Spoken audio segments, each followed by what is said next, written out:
ছাত্র শিবির ছাড়া সারা বাংলাদেশের ছাত্র সমাজের সাথে যে প্রতারণা করেছে, নিজেদেরকে স্বাধীন সংগঠন হিসেবে যে প্রচার প্রচারণা করেছে, সেই সবগুলোই মিথ্যা প্রমাণিত হয়েছে এই নির্বাচন। এবং আমি মনে করি সারা বাংলাদেশের ছাত্র সমাজ তাদের দ্বারা প্রতারিত হয়েছে।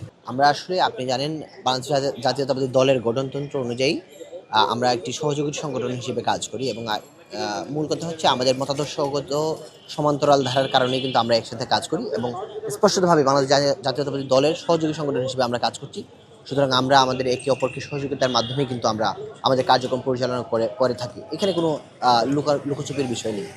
কিন্তু অনেকেই আছেন যে মাদার অর্গানাইজেশন নেই, কারোর সাথে সম্পর্ক নেই, কাউকে মেনটেন করে না, লেজুর বৃত্তি করে না, এই ধরনের একটা হাইপ তুলে আপনি জানেন ছাত্র সংসদগুলোর নির্বাচনের সময় তারা প্রচারণা করেছিল এবং আপনি দেখতে পেয়েছেন যে আমরা যদি স্পষ্টভাবেই বলি, ছাত্র শিবির কিন্তু একটা স্বাধীন সংগঠন হিসেবে যে মত প্রকাশ করেছিল সেই জায়গাটায় নিজেদের মিথ্যাচার প্রমাণিত করেই জামাতের সাথে নির্বাচনী প্রচারণায় গিয়েছে, প্রচারণা করেছে।